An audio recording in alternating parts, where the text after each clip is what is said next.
Good morning. So I'm Sarah, beautiful disaster. So the reason I chose that isn't for anything in particularly poetic or non-poetic. It's purely because uh it was used to describe me at one point. If somebody could make a disaster look beautiful, then I was doing it, was essentially what it came down to, which was just. But so I wanted to address something that happened last night and then kind of semi this morning. So the Super Bowl happened last night, which I could not give any less of a shit about. I played football briefly in middle school, and then because I don't know if you guys can't tell, I'm built like a linebacker, which is exactly what they had me play. And then thanks to my father, I am going through life with big boobs and broad shoulders, which makes finding shirts just so much fun. But and I'm trying to make light. But so last night was the Super Bowl, and then shortly after the Super Bowl was This Is Us. And I don't know if you guys watch this show. If you don't, you should. But it's an incredibly emotionally packed show. And last night was spoiler alert, spoiler alert, when we find out how the main character, one of the main characters, passed away, which had been like alluded to for the entirety of the series up to this point. So I'm not going to go into detail about what happened on the episode. If you want to know, you're going to have to watch. But I can tell you this much. It was probably one of the more triggering episodes I've ever seen, and it came out of nowhere. So let me briefly describe to you what the difference is between post-traumatic stress disorder and complex post-traumatic stress disorder. Post-traumatic stress disorder happens after one trauma. All right, so one trauma. Very, very hard for people to bear this in mind for those of us who have been through multiple traumas. But usually, post-traumatic stress disorder comes from one traumatic event that people then flash back to over the course of time. Complex PTSD comes from those of us who have two or more traumas. My life has kind of been filled with trauma. It's something that just doesn't, it's been a constant up until a point, up until probably my early 20s. And then of course, again, when Alex passed away. I don't know that I would put myself in the complex PTSD, camp most of the time. I think I do a pretty good job with mitigating my my triggers and the way I respond to stuff that happened when I was younger. Pretty much. We did talk about negative thought trains, which is something that I try really hard to actively work on. But when it comes to recent trauma for me, so let me break this down. I have a video on here. I shot 2 months after Alex had passed away. And it was still very raw, very new, and I was not anywhere near as emotionally solid as I needed to be in order to do a video like that. I just wasn't. And I didn't recognize it. I just figured I needed to talk to somebody, and for me, when I start feeling bad, it's really hard for me to talk to somebody. I do not like dealing with being emotional. It throws me off, because usually I'm really good at like separating. It's like, okay, I don't want to deal with that right now. But I had to learn very quickly that I needed to like face certain things head on. So last night, the episode, they showed, the only thing I'm going to tell you about it is they showed how this particular character died. But the main thing was Mandy Moore, who does an incredible job in this series. I mean, she really does. She had a moment where she was walking into the hospital room, and she's all, she doesn't believe that her husband has passed away, and she's going in there to verify. And have you seen what this doctor has just said to me? Oh my God. And she walks in and she realizes it's true. So she stops in the door, and they like, in the background, you can see her husband's body and her just kind of looking there. And she did this thing that caught my attention. And I thought it was really interesting, where she just kind of did this head tilt, and like you're trying to wrap your brain around it. For me, that was very traumatic. I was on my couch with chills, and I went cold, and I hit an anxiety attack almost instantly. When Alex died, that's essentially what happened.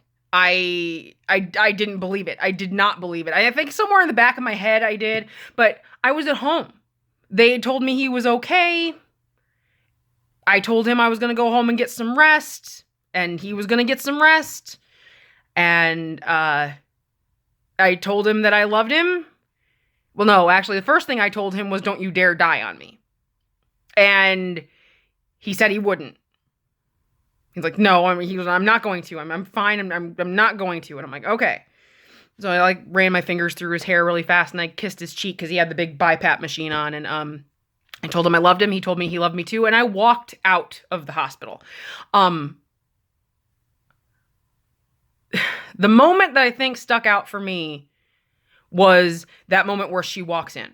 And because I remember distinctly, I got up to the ICU floor, and the nurse who was there, they tried to block me, but I could see some stuff. There were, I think, 20 or 30 other nurses and orderlies or whatever inside his room, and the only thing I could see right off the bat was them doing CPR. There was this tiny little nurse. I'm never going to forget it. She couldn't have been more than 110 pounds soaking wet. She was tiny, like under 5'2" and really skinny. And she was up with her knees against Alex's side, doing chest compressions. First thing I saw. And I remember standing in the doorway, and it hadn't, like, it doesn't hit right away. For me, it didn't hit right away. I understood what I was seeing, and I remember the nurse put her arm across my chest, right, to block me from going in there. And they had a cop follow me upstairs. That he actually escorted me from the ER to the ICU, but I blazed past him. It's like, for a fat chick, I move very, very quickly. People tell me to slow down all the time. I blazed past him. I got to the elevator. He somehow or another got there with me, slammed his hand, and made sure he was with me when I got upstairs. So the cop was right there next to me on my left. The nurse was in front of me, and the doctor just walks out. And I remember the only thing I asked was, what have you done? Not what have you done as in, oh my God, what have you done to him? But what have you done as in, where are we at with bringing him back? They'd been doing chest compressions for over, I think, 45 minutes at that point. They'd hit him with adrenaline. They'd hit him with epinephrine. I don't know if they ever shocked him or not. I never found that out. I would imagine not, because he had the internal defibrillator. They had intubated him. So I asked her what all they had done, and she told me. She laid the whole thing out on the table for me. And I remember, it's funny because the numb didn't hit right away. I remember I put my hands up in the air and I went, stop, just stop. Because Alex had walked me through this. He did not want to be brought back if he was going to be in that much pain. And I knew from watching him that that's exactly what was going to happen. 45 minutes without oxygen to the brain, like significant oxygen to the brain. He was going to have brain damage. Whole nine. So and he was not coming back. They had done chest compressions for 45 minutes, adrenaline, everything. His heart never made another beat. So I put my hands up and I told them to stop. And they did, almost instantaneously. They were waiting for me to give the call. And I knew they were waiting. I didn't know right that minute, but I found out later. They were just kind of waiting for me to get it together.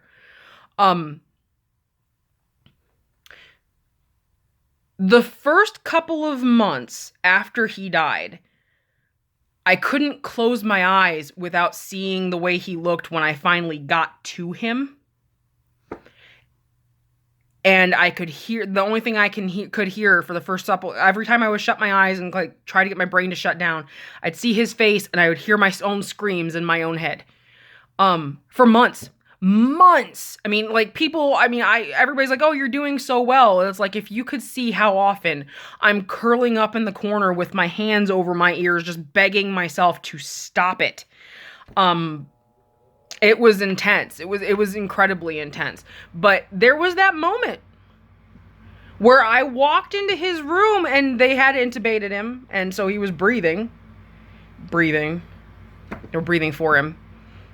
And I remember doing that head tilt thing. I remember going, and because I wanted to see his eyes. And they were open, which, by the way, nobody ever fucking tells you. Closing eyes for somebody who has passed away is not as easy as just, and then they stay that way. So his eyes were open, and I remember tilting my head and touching his arm.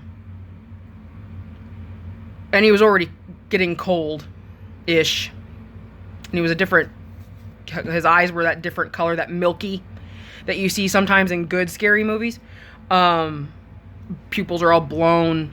You know, there was nothing. There was no sign of life inside of him whatsoever. And I passed out.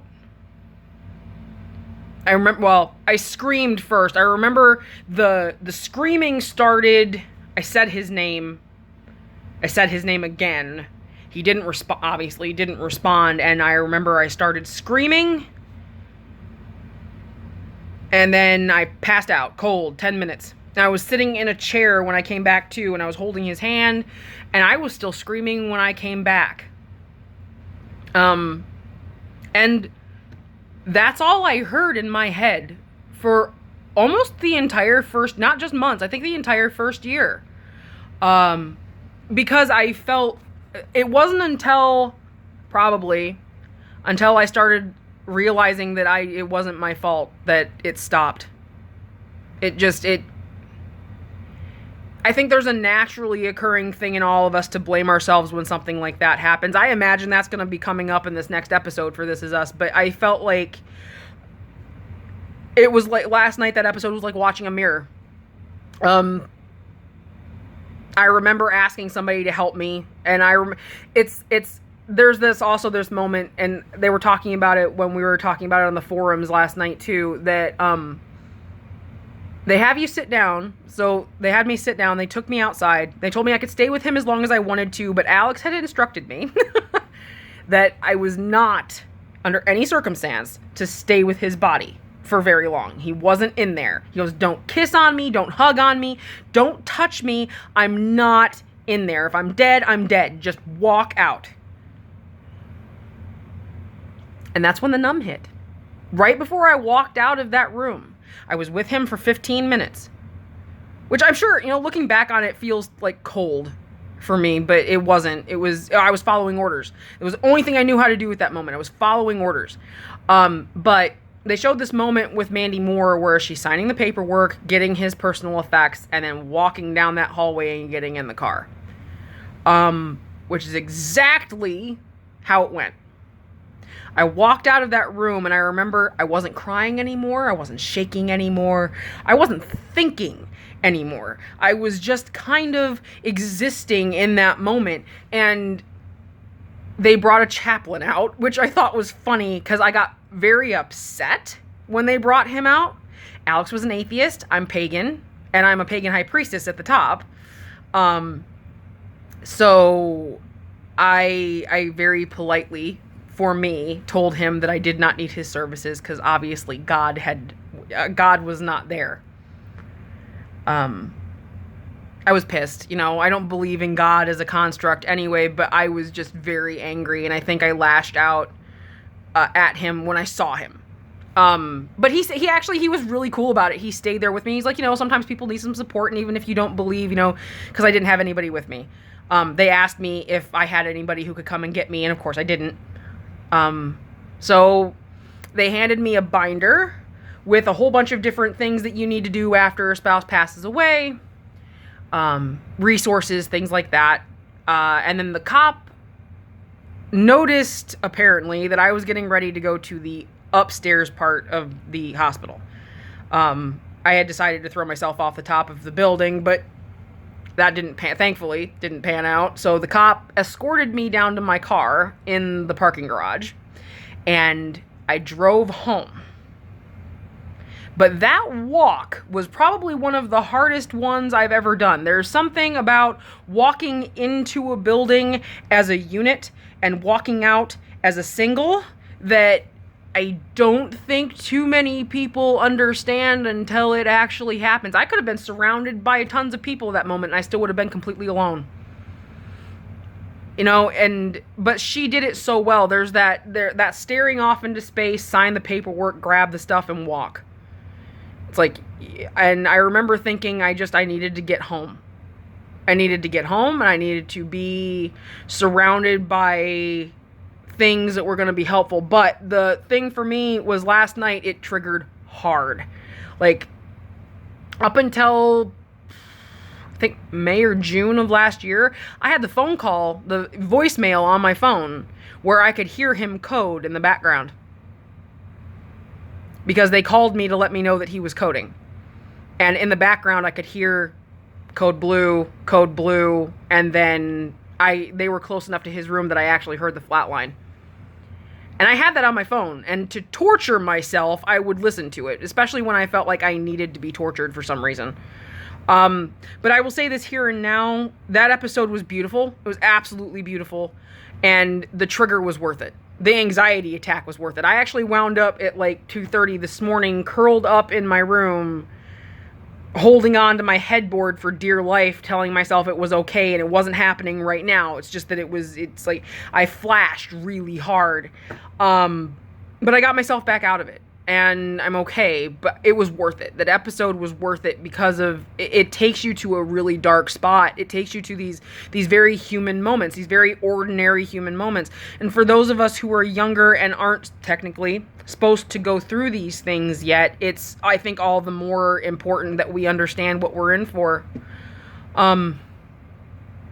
So yeah, I wanted to go through that. When I'm in a better space, like we talked about on the other video, it's easier for me to go through stuff than when I'm actually going through it. The last thing I ever want anybody to see is watching me break down. I don't think I've ever actually, like Shannon, my twin sister, will tell you, and I think my younger sister as well, that I've definitely been in flux, but I have not broke.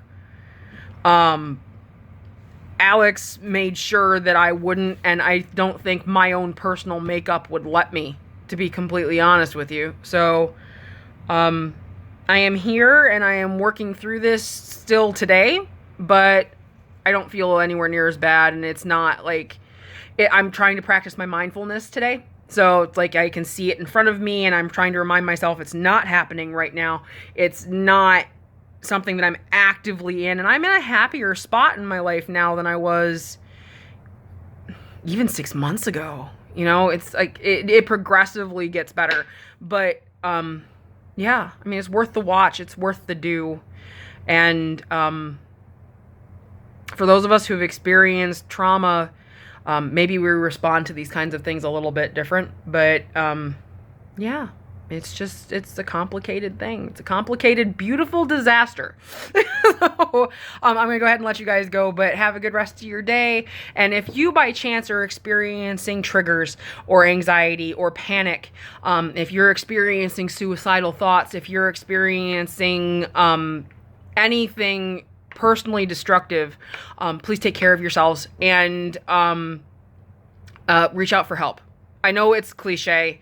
And I also know that calling the lines and stuff is not sometimes helpful, but I am always here even for people I don't know. I mean, I think most of my friends and family can tell you that. For even people I don't know, I'm more than glad to open my heart and my mind to people. So reach out wherever you can. Even if you think that somebody doesn't care about you, if in here, I think it's important to realize when we need some help. So have a good rest of your guys' day, and I will chat with you later. Bye.